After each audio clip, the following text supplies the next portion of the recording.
بسم اللہ الرحمن الرحیم۔ پاس مسئلہ پوچھنے کے لیے کچھ لوگ آ گئے تو 4-5 سال کا بچہ بھی تھا جس کے والد نے غصے میں اپنی بیوی کو 3 طلاقیں دی تھی۔ وہ چھوٹا سا بچہ، کپڑے بھی پھٹے پرانے، اور حالت بتا رہی تھی کہ غریبی ہے۔ تو جب میں نے مسئلہ بتایا کہ 3 طلاقیں ہو گئی ہیں تو واپس جانے لگے، تو بچہ مجھ سے کہتا ہے دیہاتی آدمی تو کہنے لگا مولوی صاحب میری اماں تے نانی کہنی اسن پوچھ کے آئی آپ کہ ہن اسی لہدا لہدا ہی رہنا ہے۔ تو اس بچے کی نونہال کی وہ کیفیت دیکھی تو میں رو پڑا۔ میں نے کہا یار یہ بچہ بیچارہ ماں باپ کے ہوتے ہوئے یہ یتیموں جیسی زندگی گزارے گا کیونکہ باپ نے طلاق دے دی۔ کس طرح مسائل نہیں بتائے لوگوں کو، تعلیم سے آگاہی نہیں کیا۔ اور اس میں بہت بڑا ظلم ہے ان لوگوں کا بھی جو جنازے پہ کھڑے ہو کے تو کہہ دیتے ہیں میری طرح کے لوگ، اچھے علماء کی بات نہیں کرتا، وہ کہہ دیتے ہیں دیکھو جن لوگوں کو جنازہ نہیں آتا۔ بھئی آپ نے کس دن عشاء کے بعد کلاس لگائی تھی جنازہ سکھانے کی؟ یہ تو آپ نے کہہ دیا لوگوں کو قرآن جی ٹھیک نہیں آتا، تو یہاں تو بیچاری بیبیاں جن کو صحیح پڑھنا نہیں آتا وہ مشن بنا لیتی ہیں کہ میں نے اتنے 100 کو قرآن پاک پڑھانا ہے، بیوہ ہو گئی ہوں، طلاق یافتہ ہو گئی ہوں، ساری زندگی قرآن پڑھاؤں گی۔ ہم کیوں یہ مشن نہیں بناتے؟ کیوں اس طرف سفر نہیں کرتے؟ ایک تو دینی معلومات میں، دینی علوم میں اپنے آپ کو لگائیں اور ذوق پیدا کریں کہ جو چیزیں مجھے نہیں آتی میں نے وہ سیکھنی ہے، جو معاملات مجھے نہیں آتے میں نے ان کی طرف سفر کرنا ہے۔ ایک تو اپنا یہ مزاج بنائیں، اور جب آپ دینی علوم سیکھتے ہیں تو پتہ ہے کون سا منظر قائم ہوتا ہے؟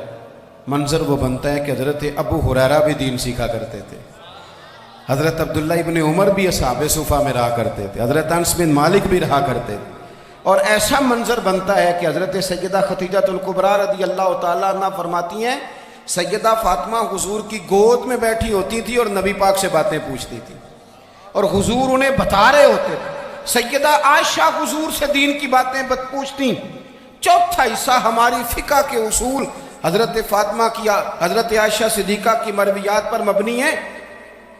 اگر ہماری بچیاں چھوڑ دیں ڈائجسٹ پڑھنا، چھوڑ دیں ادھر ادھر کی مووی دیکھنا اور وہ کتاب و سنت پر آ جائیں تو بہت سارے مسائل ایسے ہیں جو الجھنے سے پہلے ہی سلجھے ہوئے ہوں۔ دینی تعلیم کا مزاج اور ذوق۔ اور دوسری آیہ کریمہ میں نے تلاوت کی، اللہ کریم نے قرآن مجید میں فرمایا یا ایھا الذین آمنوا قوا انفسکم واہلیکم نارا، اے ایمان والو خود بھی دوزخ کی آگ سے بچو اور اپنے گھر والوں کو بھی بچاؤ۔ او والد، وہ ماں جو بچوں کو بھوک سے بچانے کے لیے محنت کرتی ہے، ان کو مایوسی سے بہت سارے ماں باپ ایسے ہوتے ہیں جن کے پاس کپڑے لینے کے پیسے نہیں ہوتے عید پہ۔ کیوں؟ اذان شروع ہوگی جی، اذان سنیں جی۔ عزیز بھائی، جس طرح ہم اپنے بچوں کو دیکھیں، بہت سارے ماں باپ کے پاس گنجائش نہیں ہوتی، لیکن اس نیت سے کہ بچوں کے دل ٹوٹ جائیں گے، عید پہ کیسے گزارا کریں گے، مشکل سے بھی کپڑے خرید کے دیتے۔ اس طرح ہم اپنے بچوں کو بھوک سے، پیاس سے، مایوسی سے بچاتے ہیں۔ اس طرح ہمارے رب نے ہمارے ذمے لگایا ہے کہ تم اپنے بچوں کو کوشش کرو دوزخ کی آگ سے بچانے کی۔ حضرت عمر فاروق رضی اللہ تعالیٰ عنہ نے عرض کیا تھا یا رسول اللہ صلی اللہ تعالیٰ علیہ وسلم، اس آیہ کریمہ کا معنی کیا ہے؟ تو محبوب کریم علیہ السلام نے فرمایا عمر، جن چیزوں کا اللہ تمہیں حکم دیتا ہے تم اپنے گھر والوں کو ان چیزوں کا حکم دو، جن چیزوں سے رب رسول تمہیں منع کرتے ہیں اپنے گھر والوں کو ان سے روکو، اپنے گھر کے اندر نفاذ دین کرنے کی کوشش کرو۔ میرے بھائی، بہت زیادہ آزمائش ہے ہمارے گھروں میں، بے چینیاں ہیں، اضطراب ہے، بچوں میں سختی ہے، بہن بھائی ایک دوسرے کے ساتھ لڑتے ہیں، مزاجوں میں تلخی آ گئی۔ کیوں بھلا؟ اس لیے کہ ماں باپ کو جو بہترین کردار اور جو حسین طریقہ گھر میں اپنانا چاہیے تھا، بچے تقریر باہر سے سنتے ہیں لیکن وہ فالو اپنے ماں باپ کو کرتے ہیں۔ اگر ماں باپ میں حوصلہ ہو، صبر ہو، اطمینان ہو، خودداری ہو، تھوڑے پر گزارا کرنے کا مزاج ہو۔ دیکھیں نا، آج ڈپریشن ہے، ٹینشن ہے، پینکس اٹیکس ہیں، بڑی ساری چیزیں آ گئی ہیں۔ کیوں بھلا؟ صبر نہیں، تحمل نہیں، بردباری نہیں۔ آزمائے ایک دن ایک بچہ میرے پاس آ گیا مدرسے کا اور آ کے وہ رونے لگا.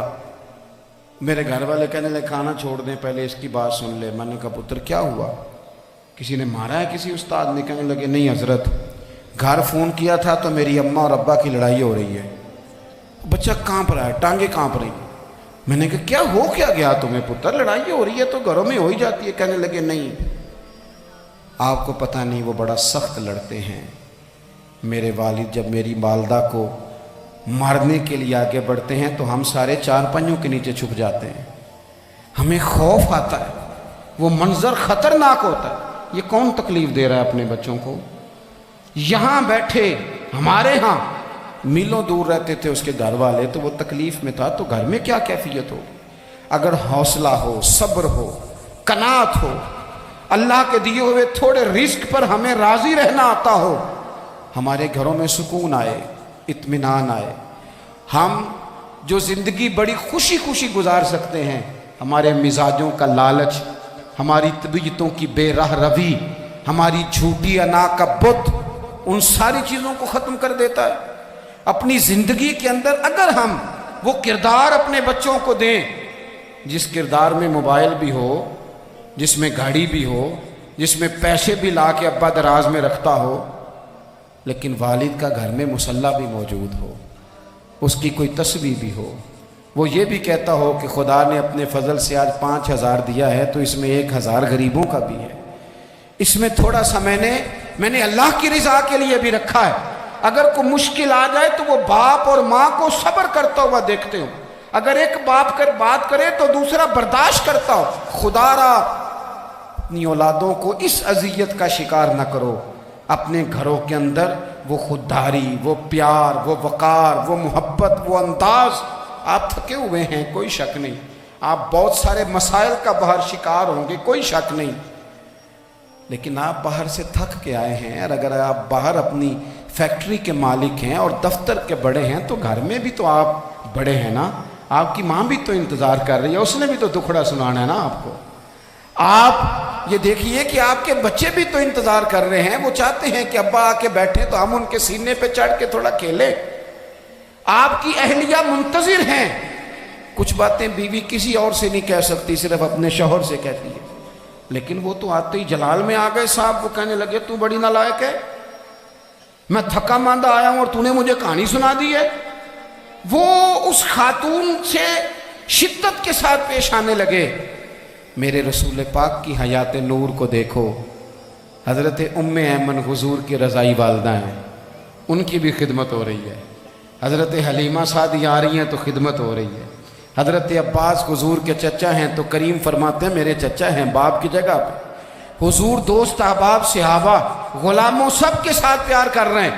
9 ازواج مطہرات ہیں گھر کے اندر, اور کیفیت یہ ہے کہ حضور صرف ان کی ضرورتوں کا ہی خیال نہیں کرتے, خواہشات کا ہی خیال نہیں کرتے, بلکہ میرے کریم کا طریقہ یہ ہے کہ کوئی بندہ آج بول کیا رہا ہے, وہ کہاں کھڑا ہے آج, اس کے جملے کس طرح کے, اس کا لہجہ کس طرح کا ہو گیا ہے اور اسے ٹھیک کیسے کرنا ہے. محبوب اس کا خیال فرماتے, توجہ کرتے. میں کہتا ہوں کہ ہم سب کو شوق آیا ہے آرام کرنے کا. میں صبح 11 بجے سے پہلے اپنے گھر سے نکل آیا تھا, اور یہ وقت آ گیا ہے اور رات کو خدا جانے کس وقت گھر پہنچنا ہے. کئی دفعہ کیفیت یہ ہوتی ہے کہ گاڑی سے اترتے ہیں تو پھر دل کرتا ہے کہ کوئی اٹھا کے چلائے نہ کبھی. اس کے باوجود بہت سارے لوگ ناراض رہتے ہیں کہ ہم سے مل کے نہیں گئے, فوٹو نہیں کھنچوا کے گئے, فلانی جگہ چائے نہیں پی کے گئے. یہ تسلسل ہے. لیکن میں جتنا مرضی تھکا ماندہ گھر جاؤں گا نا, کبھی ایسا نہیں ہوا کہ میں گھر جاؤں تو بڑی ٹینشن میں جاؤں. میری گھر والی ایک دن مجھ سے کہنے لگی آپ نے کبھی نہیں کہا کہ میں تھکا ہوا آیا. بندہ تھک بھی تو جاتا ہی ہے نا, کبھی کہاں کرے نا. میں نے اسے کہا پتہ کیوں نہیں کہتا, اس لیے نہیں کہتا کہ میں نہیں چاہتا کہ میرے بچے یہ کہیں کہ ہم نے دین نہیں پڑھنا, ہمارا باپ تو بڑی مشکل میں ہے. ہم اپنے کام کے بارے میں اپنے گھر میں شکوے کرتے ہیں. آپ کسی بچے سے پوچھ لیں کون سا کام کرنا ہے, کہنا جڑا ابا جی کر دے رہے ہیں وہ نہیں کرنا. کیوں کہ ابا جی ہر روز تو کہتے ہیں میں بڑا الجھ گیا ہوں, یہ کام بڑا مشکل ہے. میں چاہتا ہوں کہ میں اپنے بچوں کو یہ بتاؤں کہ پتر میں تو جدھر جاتا ہوں پھول ہی پھول ہیں. میں تو جدھر سے گزرتا ہوں محبت ہی محبت ہے، میں تو جدھر سے دیکھتا ہوں دعائیں ہی ملتی ہیں، تاکہ ان کا شوق پیدا ہو۔ میرے عزیز، آپ تھوڑا سا دل بڑا کریں۔